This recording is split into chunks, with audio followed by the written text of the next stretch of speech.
নারায়ণগঞ্জের লাঙ্গল বন্দে অষ্টমী পুণ্যস্নান উৎসবে পদদলিত হয়ে 10 জনের মৃত্যু, আহত আরো 25। অব্যবস্থাপনাকে দুষলেন পুণ্যকর্মী। চট্টগ্রাম সিটি মেয়রের পদ থেকে পদত্যাগ করে মঞ্জুর আলমের মনোনয়ন ফর্ম সংগ্রহ। ঢাকা দক্ষিণে বিএনপি নেতা মির্জা আব্বাসের পক্ষে নেওয়া হলো মনোনয়নপত্র। চট্টগ্রাম সিটি নির্বাচনে এবার শুরু হচ্ছে ঝুঁকিপূর্ণ কেন্দ্র শনাক্তের কাজ। কেন্দ্রগুলোতে 14 জন করে পুলিশ ও আনসার মোতায়েন রাখার সিদ্ধান্ত। রাজনৈতিক সহিংসতার জামায়াত শিবিরের ধ্বংসযজ্ঞের পর ঘুরে দাঁড়িয়েছে সাতক্ষীরা। লাগাতার হরতাল অবরোধও পড়েনি নেতিবাচক প্রভাব। এবং ইন্টারনেট ব্যবহার করে কৃষকদের কৃষি পরামর্শ দেওয়ার উদ্যোগ সরকারের। প্রান্তিক কর্মীরা এ বিষয়ে দক্ষ হলেই সুফল মিলবে, অভিমত বিশেষজ্ঞদের।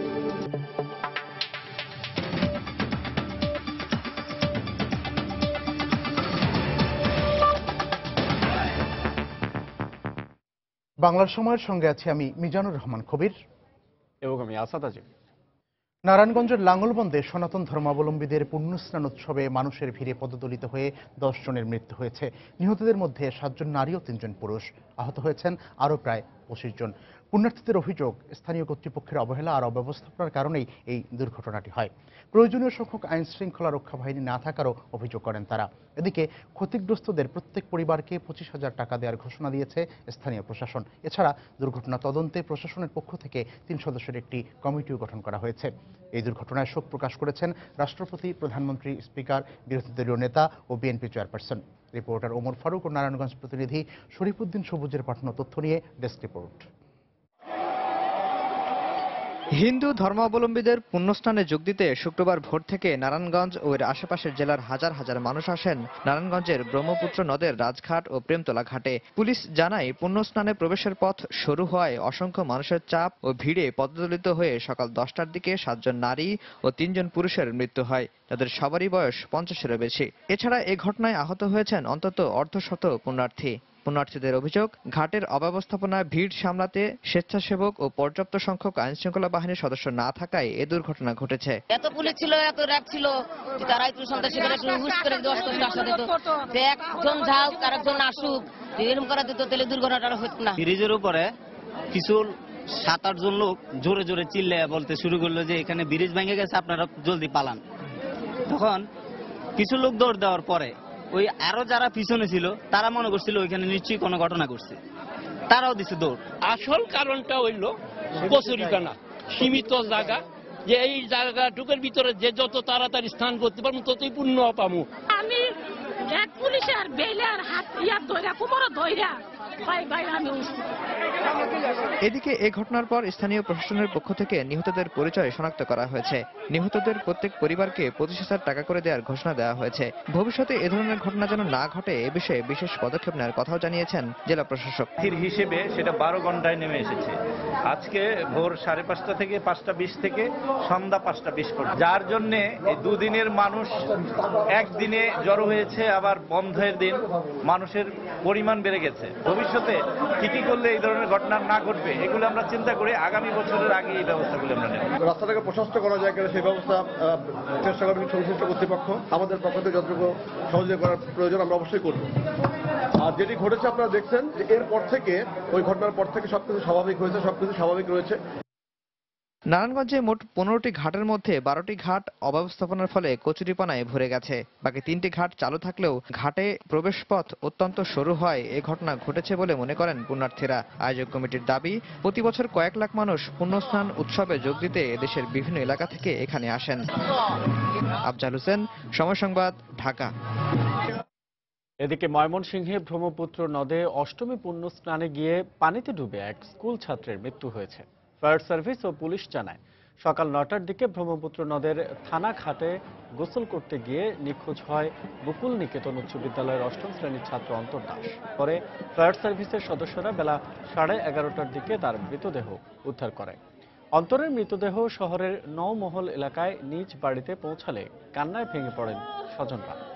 কোনো সান্ত্বনাই থামাতে পারছেন না তাদের আহাজারি।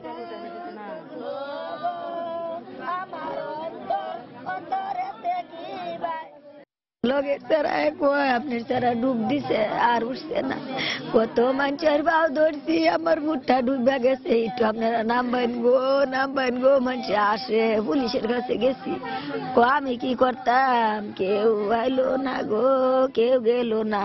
আমার ভাইয়ের লেগে বড়বি রাখছি, বিকালে টাকা দিব, মেলায় যাইবো, আমার ভাই আর মেলায় যেত না, আমার আর দিদি গিয়ে ডাকতো না। পুণ্য স্নান নিয়ে আরো খবর থাকছে সংবাদের পরের অংশে। আজ সাপ্তাহিক ছুটির দিনেও ঢাকা উত্তর ও দক্ষিণ সিটি কর্পোরেশন নির্বাচনে মেয়র ও কাউন্সিলর পদে মনোনয়ন ফর্ম সংগ্রহ করেছেন সম্ভাব্য প্রার্থীরা। মনোনয়ন ফর্ম জমাও দিয়েছেন অনেকে। ঢাকা দক্ষিণে মেয়র পদে বিএনপি নেতা মির্জা আব্বাসের পক্ষে মনোনয়নপত্র সংগ্রহ করেছেন তার আইনজীবী। ঢাকা উত্তরে মেয়র পদে জাসদ নেতা এবং অভিনয় শিল্পী নাদির চৌধুরী মনোনয়ন ফর্ম সংগ্রহ করেছেন। এছাড়া দক্ষিণ সিটি কর্পোরেশন থেকে বিএনপি নেতা আসাদুজ্জামান রিপনের পক্ষে তার আইনজীবী মনোনয়নপত্র সংগ্রহ করেন। এ পর্যন্ত ডিসিসি উত্তরে মেয়র পদের জন্য মোট 26 জন এবং কাউন্সিলর পদের জন্য মোট 655 জন মনোনয়নপত্র নিয়েছেন। এর মধ্যে মেয়র পদে 2 জন জমাও দিয়েছেন ইতিমধ্যে। আচরণবিধি লঙ্ঘনের কারণে উত্তরে 23 এবং দক্ষিণে 63 জন প্রার্থীকে নির্বাচন কমিশনের পক্ষ থেকে নোটিশ পাঠানো হয়েছে। ফর্ম বিতরণ ও জমা নেওয়া হবে আগামী 29 মার্চ পর্যন্ত। নির্বাচন কমিশনের তফসিল অনুযায়ী আগামী 28 এপ্রিল ঢাকার 2 সিটি কর্পোরেশন নির্বাচন অনুষ্ঠিত হওয়ার কথা রয়েছে। এটা যে কোনো নাগরিকেরই একটি রাজনৈতিক, রাষ্ট্রীয় এবং সামাজিক দায়িত্ব। সেই দায়িত্ববোধ থেকে আমি নির্বাচন এর আগেও আমি করার চেষ্টা করেছি, এবারও করছি। আমি তার নিয়োজিত অ্যাডভোকেট, আমি তার পক্ষে অনেক কাজ করে থাকি, আমি তার পক্ষে নমিনেশন পত্র গ্রহণ করলাম। আমরা এখন ফর্ম তুলে রাখলাম, দলীয় সিদ্ধান্ত যখন যা হয় তাই আমরা মেনে নেব। আমাদের জলবদ্ধতার সমস্যা রয়েছে, রাস্তাঘাট অবস্থা খুব বেহাল। সাবেক ছাত্রনেতা হিসাবে এখন জনগণের সেবায় নিজেকে নিয়োজিত করতে চাই। চট্টগ্রাম সিটি কর্পোরেশন নির্বাচনে অংশ নেওয়ার জন্য মেয়র পদ থেকে পদত্যাগ করে মনোনয়ন ফর্ম সংগ্রহ করেছেন এম মঞ্জুর আলম। প্যানেল মেয়র মোহাম্মদ হোসেনকে ভারপ্রাপ্ত মেয়র হিসেবে দায়িত্ব দেওয়া হয়েছে। দুপুরে নগর ভবনে সংবাদ সম্মেলনে এম মঞ্জুর আলম মেয়র পদ থেকে পদত্যাগের ঘোষণা দেন। পরে বিএনপির কেন্দ্রীয় ভাইস চেয়ারম্যান আব্দুল্লাহ আল নোমান ও দলীয় নেতাকর্মীদের সঙ্গে নিয়ে রিটার্নিং অফিসারের কার্যালয় থেকে মেয়র পদে নির্বাচনের জন্য মনোনয়ন ফর্ম সংগ্রহ করেন তিনি। এ সময় বিএনপি নেতা আব্দুল্লাহ আল নোমান সাংবাদিকদের জানান, 20 দলীয় জোটের পক্ষ থেকে মঞ্জুর আলমকে মেয়র পদে সমর্থন দেওয়া হয়েছে।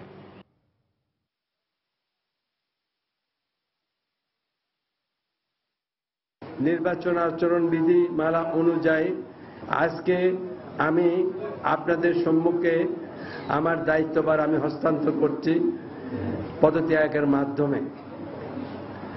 তার নিয়ম অনুযায়ী আমাদের একটি প্যানেল, আমাদের প্রথম সভায় আমরা একটা প্যানেল করেছিলাম। আমাদের প্যানেল মেয়র 1 জনাব আলহাজ মোহাম্মদ হোসেন সাহেব, 26 নম্বর ওয়ার্ড কমিশনার, উনি দায়িত্বভার গ্রহণ করবেন। 20 দল, বিএনপি এবং চট্টগ্রাম উন্নয়ন আন্দোলন সকলের সম্মিলিত নমিনি ক্যান্ডিডেট হচ্ছে মেয়র মঞ্জুরুল আলম সাহেব। এর আগে মঞ্জুর আলম দলীয় নেতাকর্মী ও সমর্থকদের সঙ্গে নিয়ে হযরত শাহ সুফি আমানত খানের মাজার জিয়ারত করেন। চট্টগ্রাম সিটি কর্পোরেশন নির্বাচনে অংশ নিতে আজ 7ম দিনের মতো বিভিন্ন পদে মোট 621 জন প্রার্থী মনোনয়ন ফর্ম সংগ্রহ করেছেন। এর মধ্যে মেয়র পদে 14 জন, সাধারণ কাউন্সিলর পদে 517 জন এবং সংরক্ষিত মহিলা কাউন্সিলর পদে 90 জন মনোনয়নপত্র সংগ্রহ করেন। রিটার্নিং কর্মকর্তা জানিয়েছেন, মেয়র পদে 1 জন, সাধারণ কাউন্সিলর পদে 6 জন মনোনয়ন ফর্ম জমাও দিয়েছেন। তবে সংরক্ষিত মহিলা কাউন্সিলর পদে এখন পর্যন্ত এই ফর্ম কেউ জমা দেননি। এদিকে আজও মনোনয়ন ফর্ম সংগ্রহ করেছেন সম্ভাব্য প্রার্থীরা। এর মধ্যে মেয়র পদে 1 জন, সাধারণ কাউন্সিলর পদে 17 জন এবং সংরক্ষিত পদে 7 জন মনোনয়নপত্র সংগ্রহ করেন। এদিকে চট্টগ্রাম সিটি কর্পোরেশন নির্বাচনে ভোট গ্রহণের জন্য কেন্দ্র এবং বুথের তালিকা চূড়ান্ত করার পর এখন শুরু হচ্ছে ঝুঁকিপূর্ণ কেন্দ্র শনাক্তের কাজ। গতকাল কেন্দ্র বুথের তালিকা চূড়ান্ত করার পর তা পাঠিয়ে দেওয়া হয়েছে নির্বাচন কমিশনে। এই তালিকা নিয়েই আইন শৃঙ্খলা রক্ষাকারী বাহিনীগুলো 3টি প্রক্রিয়ায় ঝুঁকিপূর্ণ কেন্দ্রের তালিকা চূড়ান্ত করবে। আর ঝুঁকিপূর্ণ কেন্দ্রগুলোতে 14 জন করে পুলিশ এবং আনসার মোতায়েন রাখার সিদ্ধান্ত নিয়েছে পুলিশ। বিস্তারিত জানাচ্ছেন কমল দে। নির্বাচন কমিশনের তথ্য অনুযায়ী এবার 41টি ওয়ার্ডে 719টি কেন্দ্র এবং 4906টি বুথে ভোট গ্রহণ করা হবে। তফসিল ঘোষণার পর টানা 9 দিন অনুসন্ধান শেষে এই তালিকা চূড়ান্ত করা হয়। আর এবার শুরু হয়েছে ঝুঁকিপূর্ণ কেন্দ্র শনাক্তের কাজ। মূলত অন্যান্য নির্বাচনগুলোর আইন শৃঙ্খলা পরিস্থিতি, প্রার্থীদের বাড়ির অবস্থান এবং প্রভাবের উপর ভিত্তি করে এই তালিকা করা হবে। অতীতে যে নির্বাচন অনুষ্ঠিত হয়েছে সেই পরিসংখ্যানগুলো আমরা নেই, যেখানে গন্ডগোল হয়েছে বা হয়নি বা কেন্দ্র অবস্থান, এগুলো যেমন বিবেচনা আনা হয়, পাশাপাশি যিনি প্রার্থী হবেন তার বাড়ির কাছে বা তার প্রভাবাধীন কোন কেন্দ্রগুলো আছে এগুলো বিবেচনা নেওয়া হয়। তবে ঝুঁকিপূর্ণ শব্দের পরিবর্তে নির্বাচন কমিশন সাধারণ, গুরুত্বপূর্ণ এবং অতি গুরুত্বপূর্ণ এই 3 ভাগে কেন্দ্রগুলোকে ভাগ করবে। আর প্রয়োজনীয় নিরাপত্তা ব্যবস্থা নিতে নির্দেশনা থাকবে পুলিশের প্রতি। সকল কেন্দ্রের জন্য নিরাপত্তা ব্যবস্থা থাকবে, তার মধ্যে গুরুত্বপূর্ণ কেন্দ্রগুলোর জন্য এডিশনাল ফোর্স এবং নির্বাচনী এলাকাগুলোতে ভোটারদের আসা যাওয়ার পথে পর্যাপ্ত নিরাপত্তা ব্যবস্থা থাকবে অবশ্যই। এদিকে ঝুঁকিপূর্ণ কেন্দ্রগুলোতে একজন এসআই, একজন এএসআই এবং 5 জন কনস্টেবলের পাশাপাশি আরো 7 জন করে অস্ত্রধারী আনসার মোতায়েন থাকবে। তাদের সাথে থাকবে আরো 10 জন করে সাধারণ আনসার। আর অন্যান্য কেন্দ্রগুলোতে অস্ত্রধারী পুলিশ এবং আনসার থাকবে 10 জন। যেগুলো গুরুত্বপূর্ণ সেগুলোতে ফোর্সের সংখ্যা, পুলিশের সংখ্যা কমপক্ষে 7 জন এবং অন্যান্য মিলে টোটাল 12-14টা অস্ত্র থাকবে। যেখানে কম গুরুত্বপূর্ণ সেগুলোতে 12টা অস্ত্র রাখবো। এবার তাছাড়াও গুরুত্বপূর্ণ পুরো এলাকায় টহল ব্যবস্থা থাকবে। নির্বাচন কমিশনের চূড়ান্ত তালিকা অনুযায়ী এবারের নির্বাচনে 18,13,449 জন ভোটার রয়েছেন। আর ভোট গ্রহণের কাজে নিয়োজিত থাকবেন 15,437 জন নির্বাচনী কর্মকর্তা। কমল দে, সময় সংবাদ, চট্টগ্রাম। প্রধানমন্ত্রী শেখ হাসিনা বলেছেন, বঙ্গবন্ধু শেখ মুজিবুর রহমান 71-এ আন্তর্জাতিক সমর্থন নিয়ে দেশের স্বাধীনতার ঘোষণা দিয়েছিলেন। এর আগে তিনি দিয়েছিলেন বাঙালি জাতির মুক্তির সনদ 6 দফা। বিকেলে রাজধানীর ফার্মগেটে কৃষিবিদ ইনস্টিটিউশন মিলনায়তনে মহান স্বাধীনতা দিবস উপলক্ষে আওয়ামী লীগ আয়োজিত আলোচনা সভায় তিনি বক্তব্য রাখেন। বঙ্গবন্ধুর ডাকে বাঙালি অসহযোগ আন্দোলন করেছিল। পৃথিবীর ইতিহাসে এই ধরনের অসহযোগ আন্দোলন আর কোনোদিন কোথাও হয়নি। এখানে একটি জিনিস সবসময় লক্ষ্য রেখেছেন যে কখনো যেন আমাদেরকে অর্থাৎ বাঙালিদেরকে বিচ্ছিন্নতাবাদী না বলতে পারে। কারণ যদি বিচ্ছিন্নতাবাদী হয় তাহলে আন্তর্জাতিক সমর্থন পাওয়া যায় না। আর আন্তর্জাতিক সমর্থন না পেলে এই যুদ্ধে আমাদের মুক্তিযোদ্ধাদের ট্রেনিংয়ের ব্যবস্থা হবে না, শরণার্থীদের শেল্টারের ব্যবস্থা হবে না, আমরা আন্তর্জাতিক সমর্থন পাবো না, আমরা কোনো রকম সহযোগিতা পাবো না। সেদিকে মাথায় রেখেই তিনি যে একের পর এক ধাপে ধাপে পদক্ষেপ নিয়েছেন এবং অপেক্ষা করে আছেন। স্বাধীনতা অর্জনে এই ইতিহাসকে মুছে ফেলার অনেক চেষ্টা হয়েছে, অনেক বিকৃত করার চেষ্টা করা হয়েছে, কিন্তু সত্যকে কখনো ধামাচাপা দিয়ে রাখা যায় না। এটা হলো বাস্তবতা। আজকে দিন এসে গেছে যে সঠিক ইতিহাস আজকে মানুষের কাছে। আমাদের দুর্ভাগ্য যে আমাদের দেশের একটা প্রজন্ম এই ইতিহাস জানতে পারে নাই। বাংলার সময় আরো থাকছে। অ্যাসিডে দগ্ধ হয়ে ঢাকা মেডিকেলে চিকিৎসাধীন নারায়ণগঞ্জের গৃহবধূ ইয়াসমিনের মৃত্যু, স্বামীর বিরুদ্ধে মামলা। 2013 সালে ভয়াবহ রাজনৈতিক সহিংসতা আর জামায়াত শিবিরের ধ্বংসযজ্ঞের পর ঘুরে দাঁড়িয়েছে সাতক্ষীরা। যৌথ বাহিনীর অভিযানের পাশাপাশি প্রশাসনের রদবদলের পর পরিস্থিতি স্বাভাবিক হয়ে এসেছে।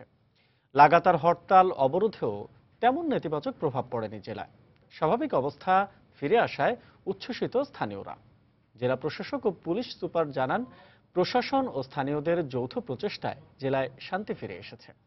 সাতক্ষীরা প্রতিনিধি মমতাজ আহমেদ বাপির পাঠানো তথ্য ও ছবি নিয়ে প্রতিবেদন।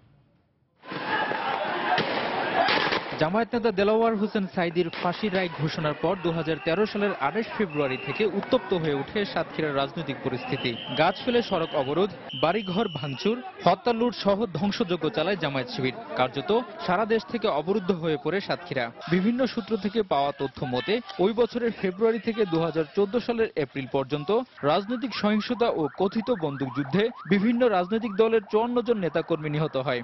এ অবস্থায় ব্যাপক পরিবর্তন আনা হয় প্রশাসনে। শুরু হয় যৌথ বাহিনীর অভিযান। পুলিশের দাবি এরপরই পরিস্থিতি স্বাভাবিক হতে শুরু করে। মাঝে মধ্যে কোনো কোনো পত্রপত্রিকায় দেখে থাকি যে বিভিন্ন হত্যা গুমের কথা বলা হচ্ছে, যা বাস্তব সাতক্ষীরার বাস্তবতার সাথে কোনোই মিল নেই। প্রায় 1 বছর ধরে বেশ শান্ত জেলার রাজনৈতিক পরিস্থিতি। চলমান হরতাল অবরোধের মাঝেও অনেকটা স্বাভাবিক জনজীবন। আমরা জামাত শিবিরের তাণ্ডব থেকে সাতক্ষীরায় আওয়ামী লীগের নেতাকর্মীর বাড়িকে অগ্নিসংযোগ এবং ভাঙচুর থেকে আমরা অনেক ভালো আছি। এখন 1 বছরের ভিতরে আমরা কখনো কোনো হরতালের কোনো চিত্র টের পাই নাই। এদিকে স্থানীয় আওয়ামী লীগ নেতারা বলছেন তারা আর জেলায় কোনো সন্ত্রাসী কর্মকাণ্ড দেখতে চান না। আমরা আশা করি যে সাতক্ষীরা আর জঙ্গিবাদ বা সন্ত্রাস জামাত শিবির বিএনপির দ্বারা আর মাথা ছাড়া দিয়ে উঠতে পারবে। অন্যদিকে জেলা প্রশাসক বলছেন প্রশাসন ও স্থানীয়দের যৌথ প্রয়াসে ঘুরে দাঁড়িয়েছে সাতক্ষীরা। সারা দেশের সার্বিক রাষ্ট্র পরিস্থিতি কম্পারেটিভ স্টাডি তাদের করে আমরা সর্বোচ্চ অবস্থানে আছি। এটি কিন্তু আসলে সামগ্রিকভাবে এই এলাকাবাসী বা সাতক্ষীরাবাসীর প্রচেষ্টা। হরতাল অবরোধের মাঝেও সাতক্ষীরার ভোমরা স্থলবন্দরে আমদানি রফতানি কার্যক্রম স্বাভাবিক রয়েছে। কাস্টমস কর্তৃপক্ষ জানায় 2014-15 অর্থ বছরে স্থলবন্দরের রাজস্ব আয়ের লক্ষ্যমাত্রা ধরা হয় 164 কোটি টাকা, যা গত 6 মাসেই অর্জন হয়েছে। সময় সংবাদ, সাতক্ষীরা। ইন্টারনেট সেবা ব্যবহার করে কৃষকদের কৃষি বিষয়ক পরামর্শ দেওয়ার উদ্যোগ নিয়েছে সরকার। তাই এই সুবিধা সহজলভ্য করার কাজও চলছে। যাদের জন্য এই উদ্যোগ, সেই কৃষকদের অনেকেরই ন্যূনতম ধারণা নেই ইন্টারনেট সেবা সম্পর্কে। তবে বিশেষজ্ঞরা বলছেন কৃষক নয়, বরং যারা কৃষি নিয়ে প্রান্তিক পর্যায়ে কাজ করেন তাদের হাতে এই সুবিধা পৌঁছে দিলেই কৃষকরা উপকৃত হবেন। রিপোর্ট মানোয়ার হোসেনের। দেশকে তথ্য প্রযুক্তিতে সমৃদ্ধ করতে সরকারের পক্ষ থেকে নেওয়া হয়েছে নানা উদ্যোগ। এমনকি কৃষিকেও আনা হয়েছে তথ্য প্রযুক্তির আওতায়। ইন্টারনেট প্রযুক্তি ব্যবহার করে কৃষকদের দেয়া হচ্ছে নানা কৃষি তথ্য। তবে সরকারের সে উদ্যোগ কতটা কৃষক বান্ধব সে প্রশ্ন রয়ে গেছে। মাঠ পর্যায়ে কাজ করে এমন কয়েকজন কৃষকের কাছে প্রশ্ন ছিল ইন্টারনেট কিভাবে ব্যবহার করতে হয়। উত্তরে বোঝা যাচ্ছিল এর সম্পর্কে কতটা অজ্ঞ তারা। মানুষের কাছে শুনি যে ইন্টারনেট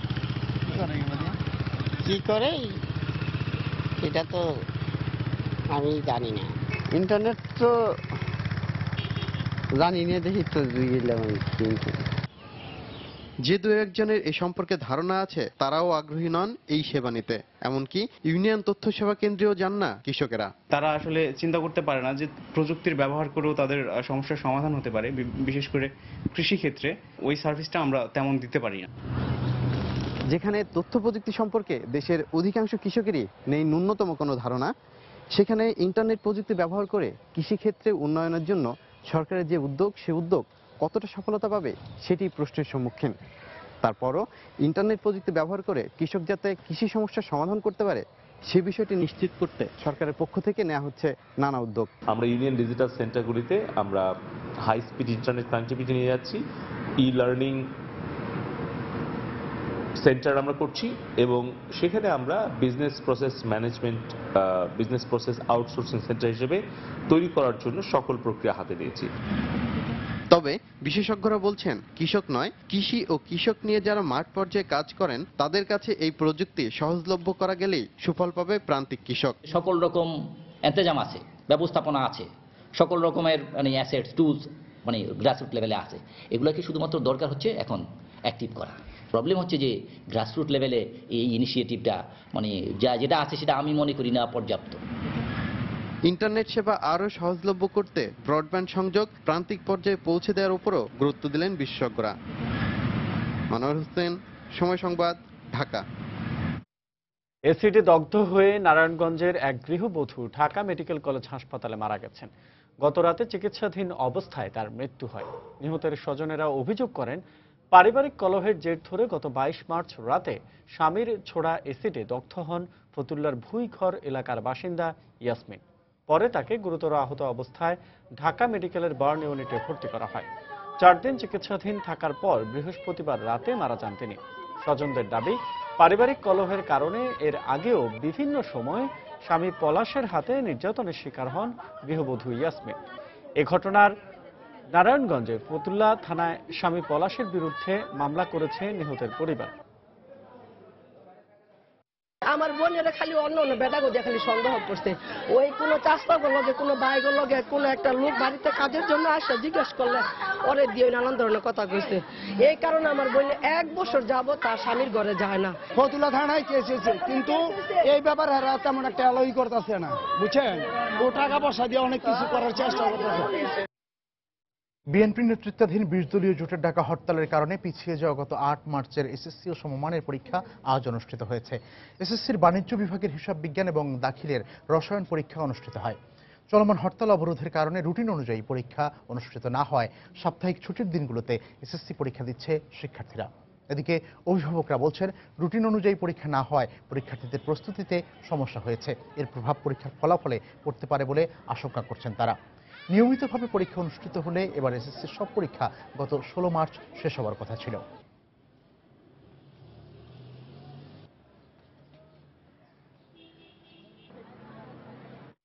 আবারও পুণ্য স্নানের খবর।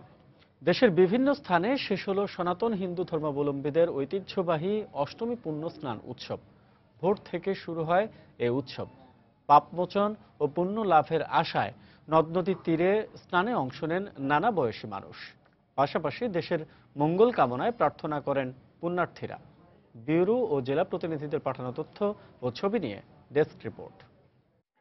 সকাল থেকে গাইবান্ধায় ব্রহ্মপুত্র নদের বালাসী ও ফুলছড়ি ঘাটে ঢল নামে সনাতন হিন্দু ধর্মাবলম্বী হাজারো মানুষের। নিজেদের মনোবাসনা পূরণের আশায় পুরোহিতের কাছে মন্ত্র পাঠের পর নদে স্নান করেন পুণ্যার্থীরা। চান করলে অনেক পুণ্য হয়, পাপ ধুয়ে যায়, আর ভগবানের নামে চান করি। পরিবারের সকলের যেন মঙ্গল হয়, দেশের যেন মঙ্গল হয়, এই কারণে সবাই করি।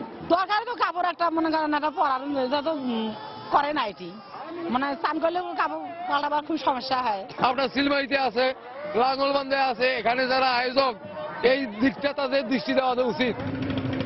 ব্রাহ্মণবাড়িয়ায় তিতাস নদীতে পুণ্য স্নানে অংশ নেন নানা বয়সী হাজারো মানুষ। দূর দূরান্ত থেকে আসা পুণ্যার্থীদের মিলন মেলায় পরিণত হয় নদীর তীর। এছাড়া পুণ্য স্নান উপলক্ষে নদীর গোকর্ণ ঘাট এলাকায় বসে ঐতিহ্যবাহী লোকজ মেলা। মনের পবিত্র, দেহের পবিত্র, প্রতি বছর পূর্বপুরুষ থেকে আমরা এগুলি করে আসতেছি। নিজের পাশাপাশি পরিবারের জন্য, পরিবারের সবাই মিলিতভাবে আমরা স্নান করতে আসছি। প্রতি বছর অনুষ্ঠানটা হয়ে থাকে, আমরা এখানে প্রতি বছর আসার জন্য চেষ্টা করি। এদিকে চাঁদপুরের পুরানবাজার হরিশোভা এলাকায় মেঘনা নদীর পাড়ে স্নান করতে জড়ো হন হাজারো পুণ্যার্থী। কেবল স্থানীয়রাই নন, আশপাশের বেশ কয়েকটি জেলার নারী পুরুষ স্নান উৎসবে অংশ নেন। ঐতিহ্যবাহী এই উৎসব উপলক্ষে পুরানবাজার হরিশোভা মন্দিরে বসে দিনব্যাপী লোকজ মেলা। এছাড়া বরিশাল, কিশোরগঞ্জ, জামালপুর, ভৈরবে অষ্টমী পুণ্য স্নানে অংশ নিয়ে নিজেদের মনোবাসনা পূরণ এবং দেশের জন্য মঙ্গল কামনা করেন সনাতন হিন্দু ধর্মাবলম্বীরা। জুয়েল মিয়া, সময় সংবাদ। সিটি কর্পোরেশন নির্বাচনে অংশগ্রহণ নিয়ে বিএনপি এক ধরনের টালবাহানা করছে বলে অভিযোগ করেছেন সড়ক পরিবহন ও সেতুমন্ত্রী ওবায়দুল কাদের। নির্বাচন নিয়ে তারা বিভিন্ন রকম কথা বলছে বলেও তিনি মন্তব্য করেন। সকালে মাদারীপুরে ৭ম বাংলাদেশ চীন মৈত্রী সেতুর নির্মাণ কাজ পরিদর্শনে এসে সাংবাদিকদের সঙ্গে তিনি কথা বলেন। একদিকে বলছেন তামাশা নির্বাচন, আবার তামাশা নির্বাচনে অংশ নিচ্ছেন। একদিকে বলছেন অবৈধ সরকার, আবার অবৈধ সরকারের সাথে সংলাপ চাচ্ছেন। তো এটা তো তাদের দ্বিচারিতা। তো এটা একটা বিষয়। আসলে তারা সরকারের জন্য আন্দোলনের একটা ফাঁদ পাততে গিয়ে নিজেরাই সে ফাঁদে ফেঁসে গেছে। ফরিদপুরের মধুখালীতে বিএনপি সমর্থিত মেয়র প্রার্থী শাহাবুদ্দিন আহমেদ সতেজের বাড়িতে ভাঙচুর করেছে দুর্বৃত্তরা। প্রত্যক্ষদর্শীরা জানান, গতকাল রাত 2টার দিকে 20 থেকে 25 জন মুখোশধারী মধুখালী পৌরসভার মেসোরদিয়া এলাকায় বিএনপি সমর্থিত মেয়র প্রার্থী সতেজের বাড়িতে হামলা করে। এই সময় বেশ কয়েকটি ঘরের দরজা জানালা ভাঙচুর করে তারা। এক পর্যায়ে তার বাড়িতে অবস্থানরত সাবেক সংসদ সদস্য শাহ মোহাম্মদ আবু জাফরের ঘরে ঢোকার চেষ্টা করে ব্যর্থ হয়। এরপর আশপাশের বাড়ি ঘরে ভাঙচুর করে পালিয়ে যায় দুর্বৃত্তরা। এদিকে আসন্ন মধুখালী পৌরসভা নির্বাচনকে কেন্দ্র করে এই হামলা করা হয়েছে বলে অভিযোগ করেছেন সাবেক সংসদ সদস্য শাহ মোহাম্মদ আবু জাফর। বিএনপির যুগ্ম মহাসচিব সালাউদ্দিন আহমেদকে গ্রেফতার করা হয়নি বলে আবারও দাবি করেছেন পুলিশের মহাপরিদর্শক AKM শহীদুল হক। তাকে গ্রেফতার করা হলে অবশ্যই আদালতে হাজির করা হতো বলে তিনি মন্তব্য করেন। সকালে টাঙ্গাইল জেলা পরিষদ মাঠে কমিউনিটি পুলিশের সমাবেশ শেষে সাংবাদিকদের সঙ্গে কথা বলেন আইজিপি। অবশ্যই পুলিশ তাকে গ্রেপ্তার করে নাই, এটা আমি জোর গলায় বলতে পারি। পুলিশ গ্রেপ্তার করলে আমরা অবশ্যই আদালতে হাজির করতাম। আচ্ছা, এখন নিখোঁজ হলে দায়িত্ব পুলিশে খুঁজে বের করা, এটা সত্য, কিন্তু পরিবারেও দায়িত্ব আছে। নিখোঁজ হলে তারা মামলা করবে, থানায় ওসির কাছে লিখিত কমপ্লেন দিবে, কিন্তু আমরা তার স্ত্রী শুধু আমাদেরকে বলেন, কিন্তু লিখিতভাবে কোনো অভিযোগ দেন নেই। আচ্ছা, তারপরও সংশ্লিষ্ট থানা জিডি করছে, জিডি করে তদন্ত করতেছেন। দর্শক, বিশ্ব নাট্য দিবস উপলক্ষে সিলেট কেন্দ্রীয় শহীদ মিনারে চলছে পথনাটক। এই মুহূর্তে সেখানে আছেন রিপোর্টার আব্দুল আহাদ। আমরা এখন সরাসরি চলে যাচ্ছি তার কাছে। আহাদ।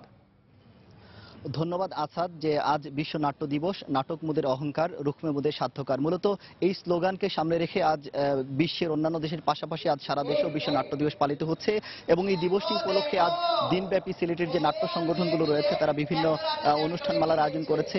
এখন যে অনুষ্ঠানগুলো চলছে আপনারা যেটা দেখতে পাচ্ছেন যে সিলেটের কেন্দ্রীয় শহীদ মিনারে চলছে পথনাটক, এবং এই পথনাটকে সিলেটের 8টি সংগঠন অংশ নিয়েছে এই পথনাটকে, এবং 8টি সংগঠন দেশের যে বর্তমান যে পরিস্থিতি, এই পরিস্থিতি নিয়ে তারা নাটক মঞ্চস্থ করছে। এবং এই নাটকের পরিবেশনাগুলো দেখার জন্য এই সিলেটের কেন্দ্রীয় শহীদ মিনারে বিপুল পরিমাণ দর্শনার্থীদের ঢল নেমেছে।